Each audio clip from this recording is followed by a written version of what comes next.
Hello everyone, welcome to JK career institute. देखिए, last class में हम लोगों ने देखा था E2 रिएक्शंस के बारे में, एलिमिनेशन रिएक्शन पर हम लोग बात कर रहे थे। ठीक है, तो एक एक करके हम लोगों ने जितने भी हमारे पास टॉपिक्स थे, chemical reactions, chemical properties, haloalkanes की, ठीक है, सारी बातें कर रहे हैं। आज हमारा केमिकल जो प्रॉपर्टीज़ है हेलो एल्केन्स का, वो पार्ट ख़त्म हो जाएगा। ठीक है, सबसे पहले हमने पढ़ा था न्यूक्लियोफिलिक सब्स्टिट्यूशन रिएक्शन, ठीक है, जहाँ पर हमने बात की SN1 रिएक्शन, SN2 की बात की, मैकेनिज्म देखा, कई सारे एग्जांपल्स देखे। ठीक है, फिर हम देखें एलिमिनेशन रिएक्शन। ठीक है, एलिमिनेशन में हमने बात की E1 के बारे में, E2 के बारे में। ठीक है, तो आपको ना जनरल आइडिया होना चाहिए कि किस रिएक्शन में क्या हो रहा था, उसमें प्रोडक्ट क्या बन रहा था। ठीक है, रिएजेंट कौन सा यूज़ हुआ था। ठीक, कोई स्पेशल कंडीशन यूज़ हुई हो तो वो आपको ध्यान में रखना पड़ेगा। ठीक, प्रोडक्ट वाला मामला ना काफ़ी इंपॉर्टेंट है। प्रोडक्ट, रिएजेंट, ठीक, रिएक्शन कैसे हुई, इसका थोड़ा सा आइडिया है ना। अच्छा, अब देखिए, हम देखने वाले हैं कि मेरे पास रिएक्शन विद मेटल के साथ कैसे होगा, रिडक्शन रिएक्शंस कैसे होंगी। ठीक है, रीअरेंजमेंट रिएक्शन की हम लोग ने बात की थी। जब स्टार्टिंग में हमने हेडिंग लिखा था तो हमने वहाँ पर सब चीज़ें लिखी थी कि हम आगे चल के क्या क्या पढ़ने वाले हैं। ठीक है, तो एक एक करके हम लोग सब चीज़ें देखते हैं। आज अपन लोग केमिकल प्रॉपर्टी ख़त्म कर लेंगे हेलो एल्केन का, है ना। प्रॉपर मुझे पता है कि आप लोग नोट्स भी बना रहे हो, है ना, और हम लोग एक एक हेडिंग वाइज चीज़ों को समझ रहे हैं। ठीक, इसके बाद हम लोग स्टार्ट करेंगे हेलो एरेंज के बारे में, जहाँ पर हम लोग का एरोमेटिक वाले थोड़ी बहुत बातें होंगी, तो मुझे कुछ चीज़ें एक्स्ट्रा बतानी पड़ेंगी, है ना, वहाँ पर, क्योंकि रेजोनेंस भी वहाँ लग रहा होता है ना, आई इफेक्ट वगैरह, मेजोमेरिक इफेक्ट की बातें होती हैं, तो वो सारी बात भी काफ़ी इंपॉर्टेंट है। अच्छा, लास्ट क्लास में हम लोगों ने एलिमिनेशन तक किया था। एलिमिनेशन में कुछ छोटी मोटी बातें और हैं, ठीक है, उसको लेके हम लोग थोड़ी सी बात करते हैं, है ना। अब देखिए, यही सारी चीज़ें ना कॉम्परेटिव पॉइंट ऑफ व्यू से बहुत ज़्यादा ब्रॉड हो जाती हैं। कई सारे डिफरेंट एग्जांपल्स हम करते हैं, स्टीरियो आइसोमेरिज्म इंक्लूड करते हैं, ऑप्टिकल यूज़ करते हैं, है ना। अगर हम लोग का GI वगैरह हो रहा हो, ज्योमेट्रिकल आइसोमेरिज्म हो रहा हो, तो उसको भी हम करते हैं इंक्लूड, है ना।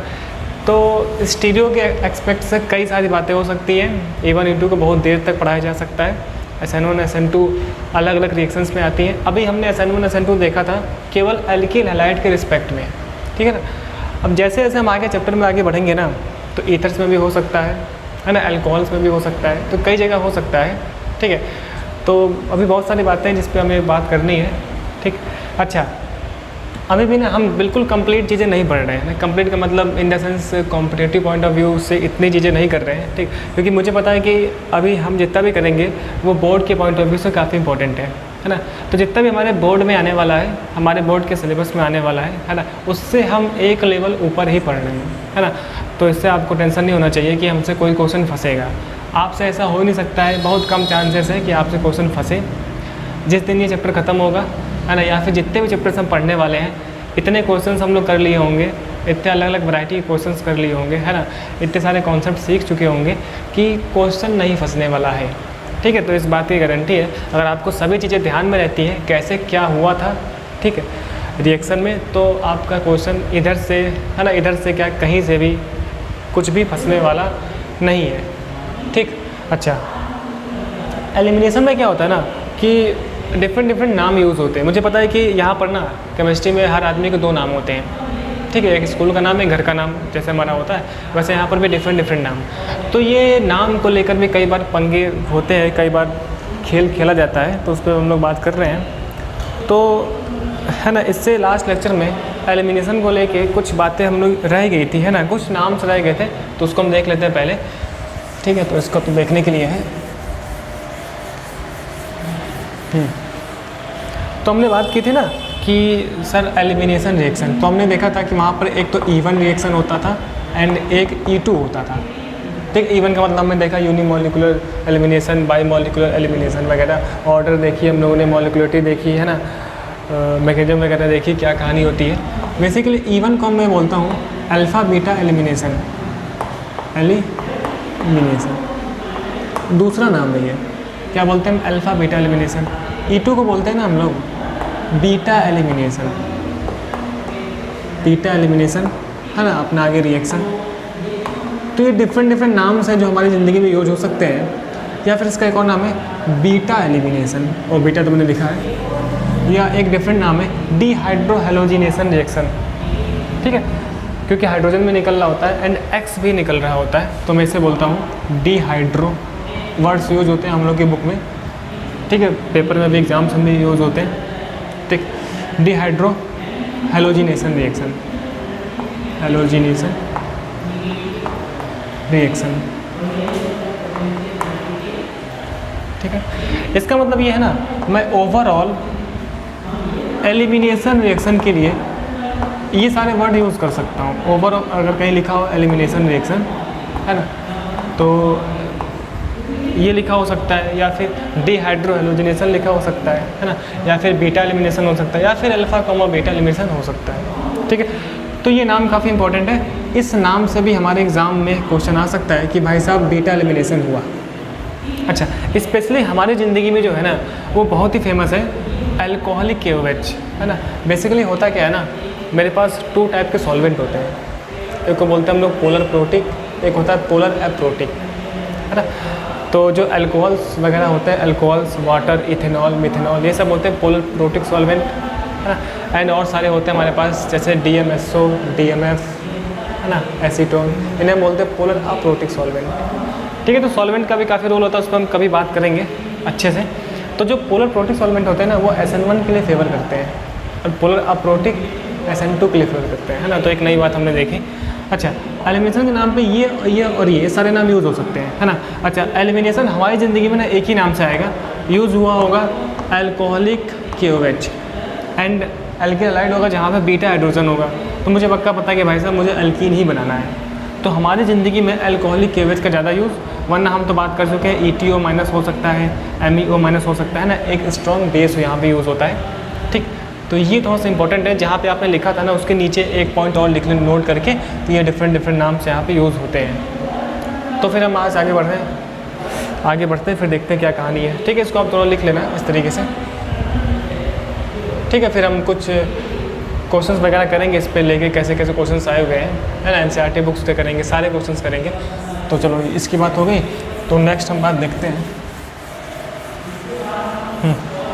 जो आज हमें बात करनी है उस पर हम आए। सो आवर नेक्स्ट रिएक्शन, अपनी नेक्स्ट हेडिंग कौन सी होगी? पहले हेडिंग कहते हैं nucleophilic substitution reaction, second heading elimination reaction, third heading आज हम देख रहे हैं, है ना, रिडक्शन रिएक्शंस, रिडक्शन रिएक्शंस, ठीक है ना। बेसिकली रिडक्शन रिएक्शन से ना एल्केन का फॉर्मेशन हो रहा होता है, ठीक है। तो ये काफ़ी इंपॉर्टेंट है ना, प्रिपरेशन ऑफ एल्केन्स में हम पढ़ते हैं हाइड्रोकार्बन्स में, अगर आपको याद है 11th क्लास में। तो यहाँ से क्या हो रहा है भाई साहब, फॉर्मेशन ऑफ एल्केन, ठीक। इसमें भी पहला बंदा मेरे लिए है, ठीक है, रिडक्शन बाय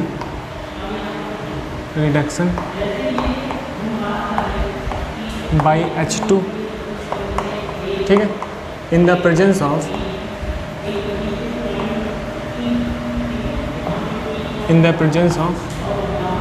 ठीक है मेटल कैटलिस्ट, ये चीज़ पहली हेडिंग इस पर। भाई साहब मेटल कैटलिस्ट क्या है ना। बेसिकली ना यहाँ पे मैं यूज़ करता हूँ H2 हम लोग यूज़ कर रहे होते हैं, एंड इसके साथ में हम यूज़ करते हैं मेटल कैटलिस्ट, ठीक है। मेटल कैटलिस्ट के नाम पे हम यूज़ करते हैं निकल, प्लेटिनम एंड पैलेडियम, PD। निकल बहुत ही फेमस है, प्लेटिनम बहुत थोड़ा महंगा आता है ना, PD का मुझे ज़्यादा अमाउंट यूज़ करना पड़ता है, तो निकल सबसे बेस्ट है यूज़ करना, है ना। यहाँ पे रिएक्शन क्या होती है सर, रिएक्शन देखते हैं हम लोग। जैसे कोई RX मैंने यूज़ किया, RX अल्काइल हैलाइड, ठीक है ना, H2 के साथ रिएक्शन होती है, H2 लिखा है ना। अब लोग यूज़ करें निकल, टेम्परेचर रिक्वायरमेंट होता है ना, उसकी बात मुझे नहीं है, टेम्परेचर होता है ना ऑलमोस्ट 573 केल्विन। तो क्या होगा ना, यहाँ से ना इस तरीके से अब देखो तो HX निकल जाता है, पावर डिब्बा केमिस्ट्री, HX निकल जाता है, एंड क्या बन जाता है RH, प्लस HX। RH क्या हो गया? अल्केन। तो बेसिकली रिडक्शन है ना, अल्केन का फॉर्मेशन हो रहा होता है, एंड ये एक मेरे पास केमिकल प्रॉपर्टी हो गई। ठीक है, ये आवर एल्काइल हैलाइड। एग्जाम्पल्स देखते हैं हम, जैसे हमने यूज़ किया आयोडोमीथेन, H2 हमने यूज़ कर लिया। ठीक है, Ni क्या होगा सर? CH4 बन जाएगा प्लस HI निकल जाएगा। ठीक है ना, HI निकल जाता है एंड H लग जाता है। एडिशन ऑफ हाइड्रोजन ही तो होता है रिडक्शन। ठीक है, ये चीज़ है, तो ये हो सकता है ऐसे। सेकंड अगर हम बात करें CH3 CH2Br, ठीक है, ब्रोमो इथेन रिडक्शन हुआ। ठीक है, हम ऐसे लिखते हैं इसको। फिर वही अपना Ni, या फिर मैं वैसे लिख दूँ क्या? चलो मैं ऐसे लिख देता हूँ आपके आसानी के लिए, H। ठीक है, क्या हुआ सर? इस तरीके से HI निकल गया।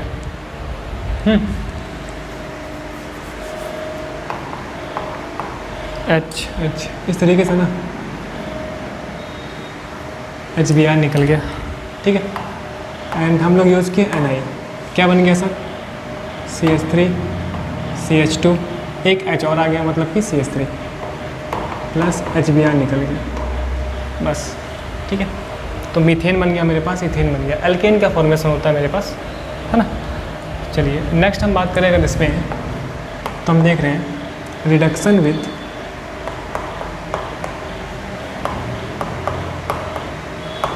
HI in the presence of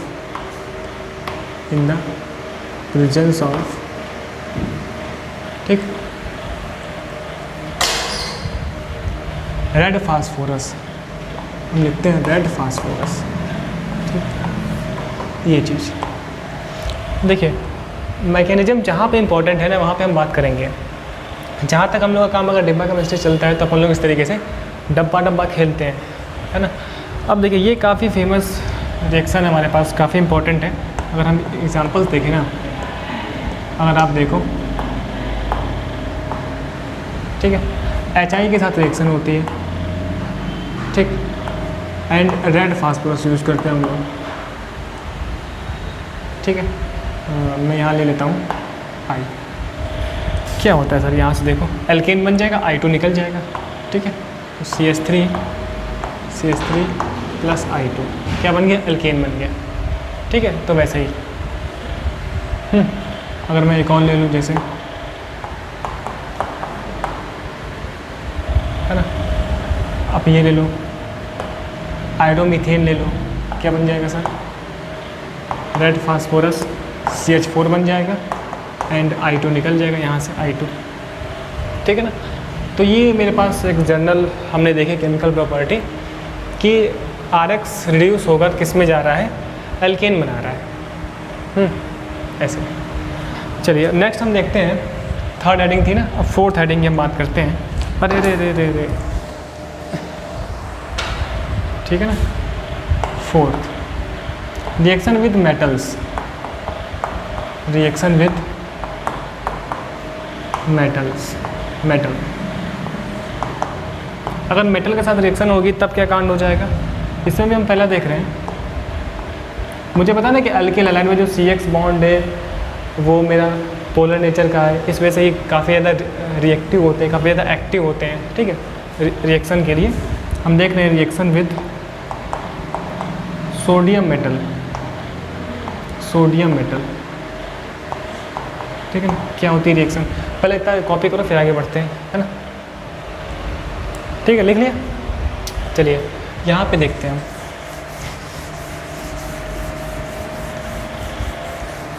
जो मेटल्स होते हैं ना वो काफ़ी एक्टिव होते हैं, रिएक्टिव होते हैं। मुझे पता है कि मेटल्स इलेक्ट्रॉन लूज़ करने की टेंडेंसी अच्छी रखते हैं, है ना, ये बात मुझे पता है। तो अब आप देखो ज़रा, यहाँ पे क्या हो जाएगा ना, जैसे मेरा RX यूज़ किया हमने, RX, ठीक है, हम यूज़ करते हैं सोडियम मेटल, ठीक, एंड मैंने यूज़ किया RX।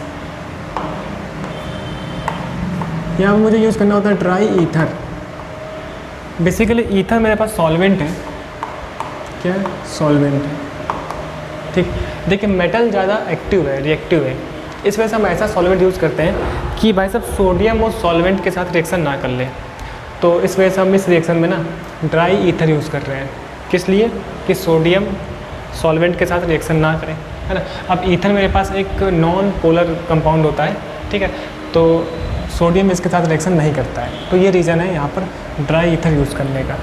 अब देखिए, अब हमारी ज़िंदगी में ना डिब्बा केमिस्ट्री चलती है, हम बोलते हैं भाई साहब इस तरीके से, निकल गया, क्या बन गया बस सर, RR बन गया,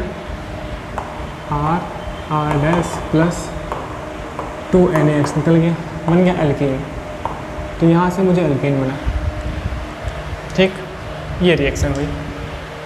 मैकेनिज्म की मुझे रिक्वायरमेंट नहीं है, बेसिकली जहाँ पर रिक्वायरमेंट होगी वहाँ हम बात करेंगे, ठीक। कॉम्पिटिटिव पॉइंट ऑफ व्यू से मैकेनिज्म की यहाँ पर रिक्वायरमेंट है, कंपटीशन के पॉइंट ऑफ व्यू से, है ना। लेकिन अपने लिए इतना, इसमें बहुत सारी बातें हो सकती हैं, उसको हम देखेंगे आगे चल के। अगर मैं एक एग्जांपल देखूं, अगर मैं देखता हूं यहाँ से CH3I प्लस 2Na CH3I, ठीक है, हमने यूज़ किया ड्राई ईथर,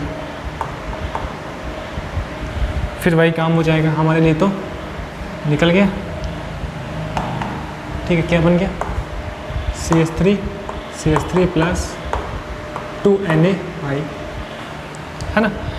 एक एग्जांपल हम और देखते हैं, CH3 CH2Br प्लस 2Na, है ना। फिर वही अपना ड्राई ईथर, क्या होगा सर, 2NaBr निकल जाएगा, ठीक है। क्या बन जाएगा? CH3 CH2 CH2 CH3 plus 2NaBr। तो ये बन गया मेरे पास इथेन बन गया ये, ठीक है। ये बन गया ब्यूटेन, लिखते हम नॉर्मल ब्यूटेन, कॉमन नेम में लिखते हैं नॉर्मल ब्यूटेन। अच्छा, एक और मैं बनाता हूँ,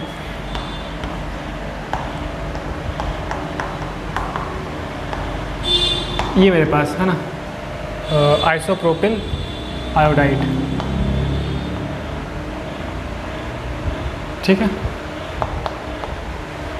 अभी आप देखना यहाँ पे कुछ बातें हैं जो हमें करनी है, ठीक। ये देखो ऐसे,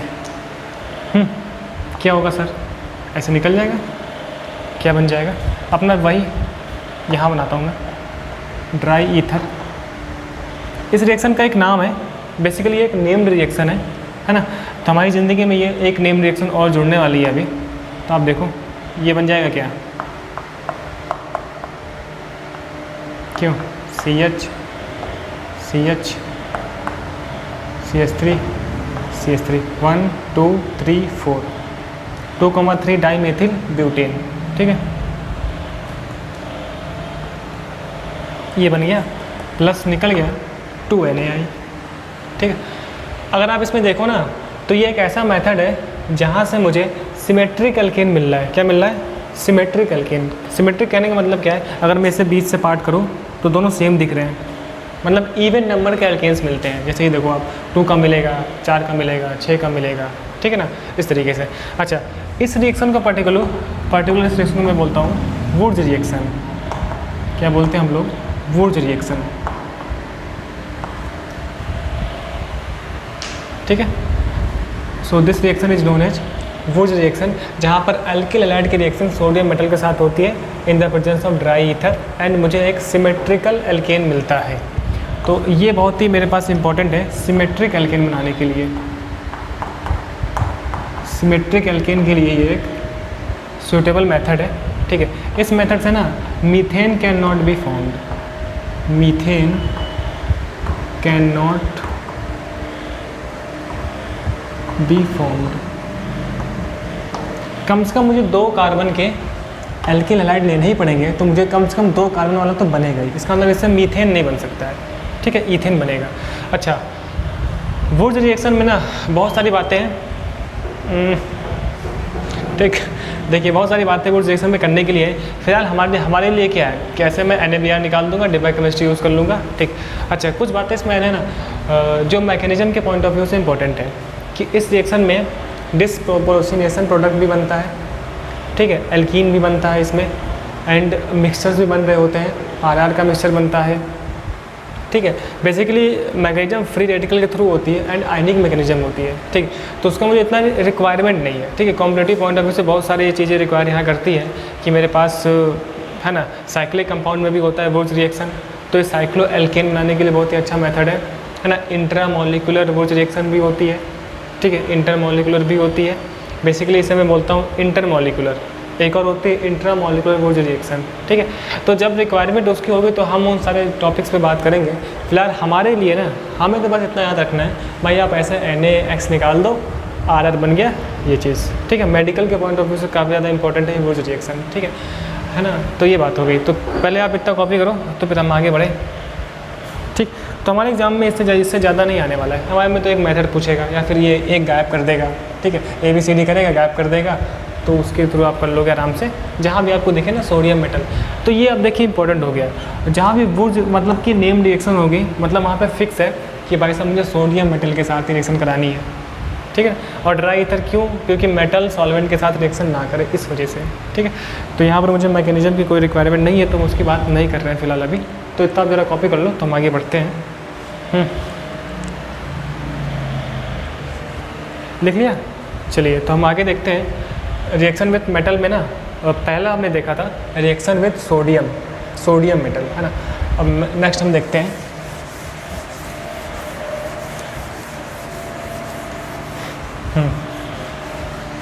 नेक्स्ट हम देख रहे हैं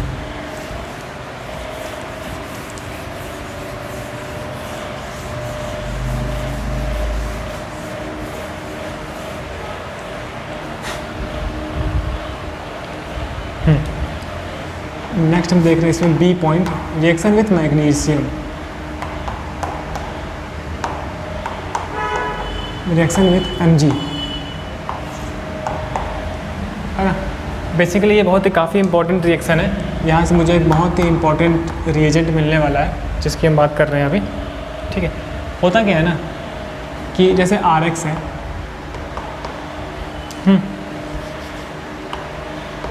RX Mg के साथ रिएक्शन हुई, ड्राई ईथर वही अपना, तो बन जाता है RMgX, ठीक है।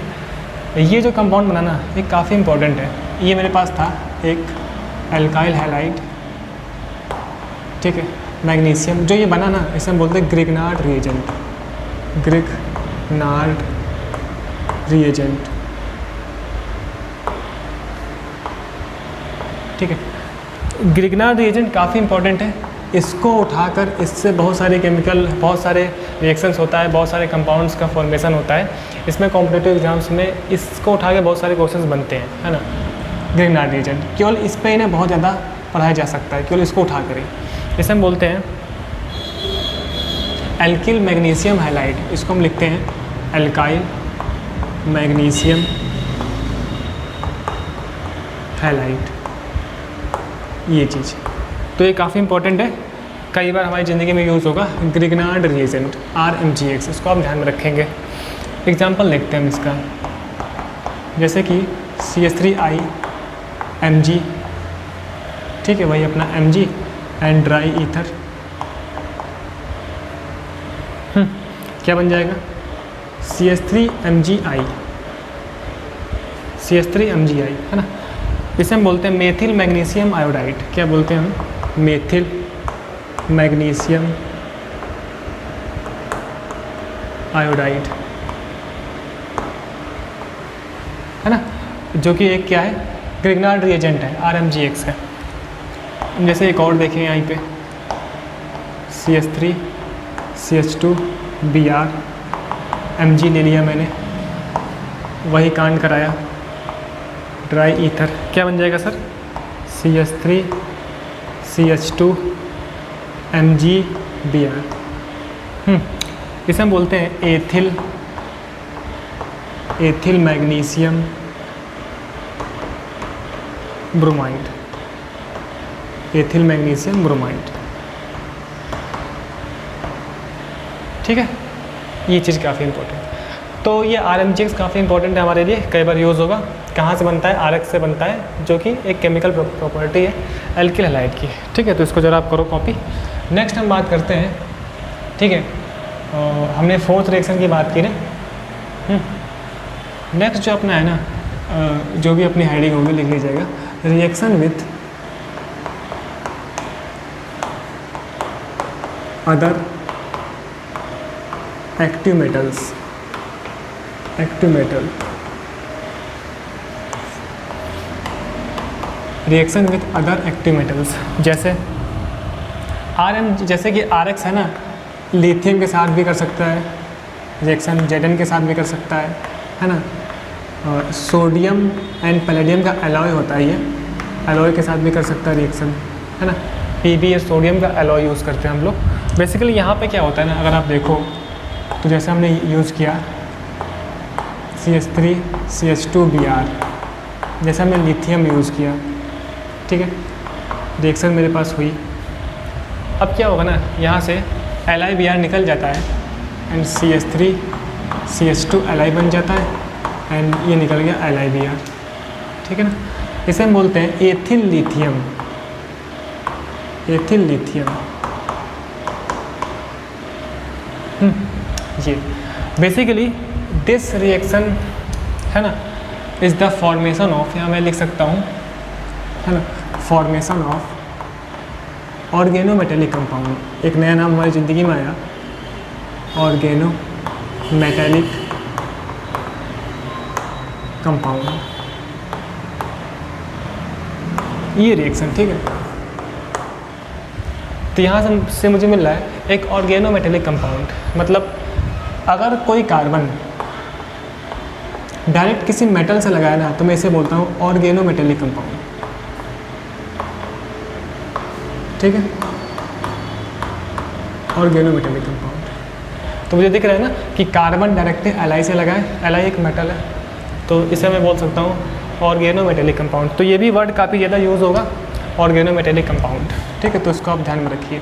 नेक्स्ट जैसे हम बात कर रहे हैं कि CH3, कलर चेंज कर लो, है ना, CH3 CH2Br, ठीक है, एथिल ब्रोमाइड या फिर ब्रोमो इथेन।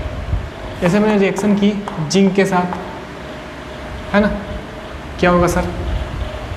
मेटल का तो मुझे पता है Li पे पॉजिटिव चार्ज था, +1 चार्ज होता है, तो CH3 CH2 ही रहा, लेकिन जिंक पे तो +2 चार्ज होता है ना, तो इस वजह से मेरा बनेगा CH3 CH2 का होल ट्वाइस Zn प्लस, ठीक है, Zn Br2, जिंक पे +2 चार्ज होता है ना, इस वजह से, है ना।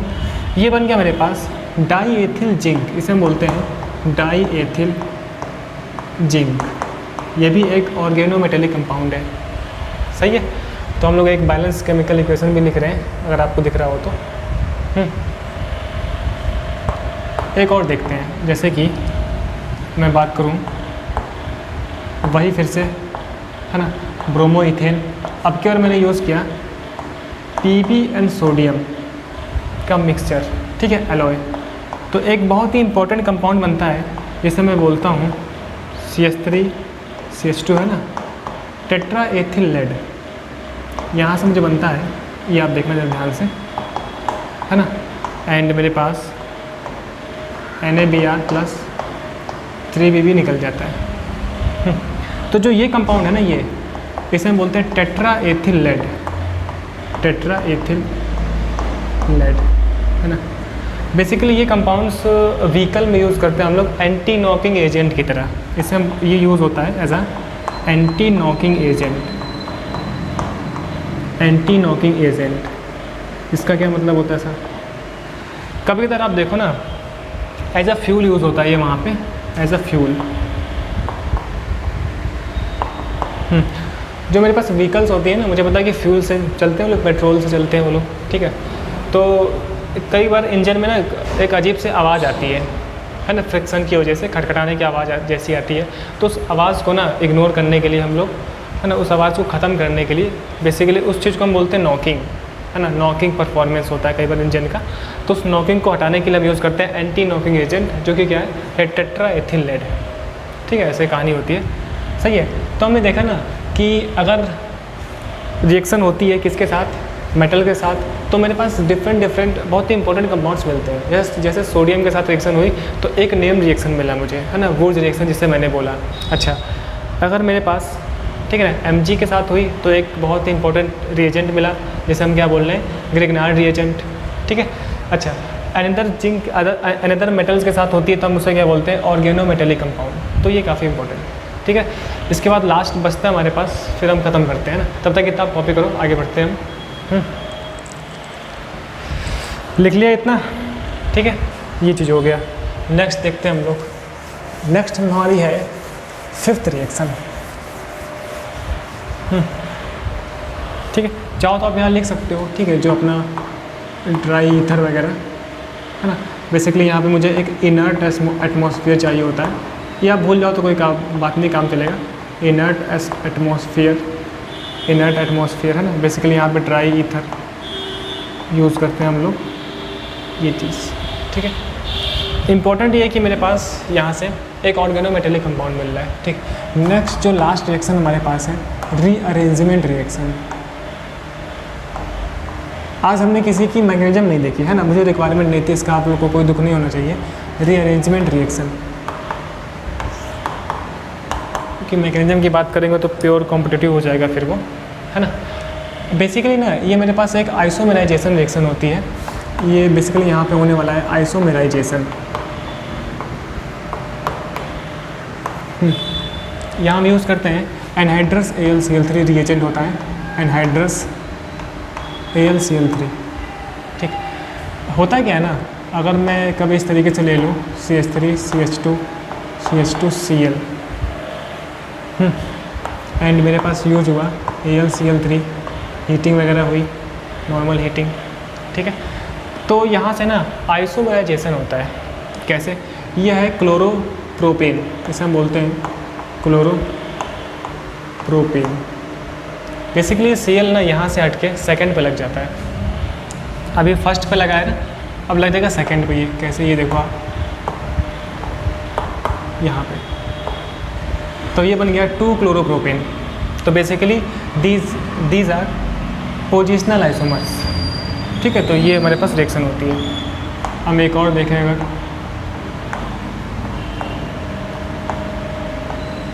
Br AlCl3 हीटिंग हुई है ना, नॉर्मल इतना आइडिया हमें रहेगा तो बहुत ही है। हम बोल रहे इसको ब्रोमो, 1 2 3 है ना, ब्रोमो ब्यूटेन। ठीक है ना, तो यहाँ से हट के यहाँ पे लग जाएगा। ये देखो आप 1 2 3, ठीक, एंड अवर 4 Br लग गया। सो 2 ब्रोमो ब्यूटेन।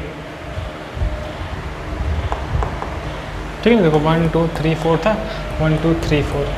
तो बेसिकली दिस आर है ना आइसोमर्स, पोजिशनल आइसोमर्स। ठीक है, ये चीज़, तो इसे हम बोलते हैं क्या चीज़, आइसोमेराइजेशन, है ना। यहाँ चाहो आप लिख लो 2-क्लोरोप्रोपेन, यहाँ लिख लो आप 2-ब्रोमो ब्यूटेन। ठीक, तो ये, तो फिर आज हमारा chemical properties of alkyl halide ख़त्म हुआ, या फिर मैं बोलूँ हेलो एल्केन ख़त्म होता है। ठीक है, तो कई सारे 5 टाइप के हम लोगों ने रिएक्शंस देखी, कई सारे रिएक्शंस के हमने मैकेनिज्म भी देखी, और कई सारे रिएक्शंस हमने वैसे ही देख ली, है ना, जुगाड़ से देख ली। ठीक है, चलिए, तो अब देखिए नेक्स्ट क्लास में हम स्टार्ट करेंगे इस पे बेस्ड जो भी क्वेश्चंस बन पाएंगे, है ना, मैकेनिज्म बेस्ड क्वेश्चंस बनेंगे, पहले उनकी बात करेंगे। एंड नॉर्मल रिएक्शंस तो आपको याद ही होनी चाहिए, इसमें क्या हुआ, इसमें क्या हुआ। ठीक है, तो वो सारी बातें, फिर हम स्टार्ट करेंगे अपना फिजिकल प्रॉपर्टीज़ की। ठीक है, फिर हम स्टार्ट करेंगे हैलोजेंस के बारे में, है ना। चलिए, तब तक के लिए बहुत बहुत थैंक यू, मिलते हैं नेक्स्ट लेक्चर में।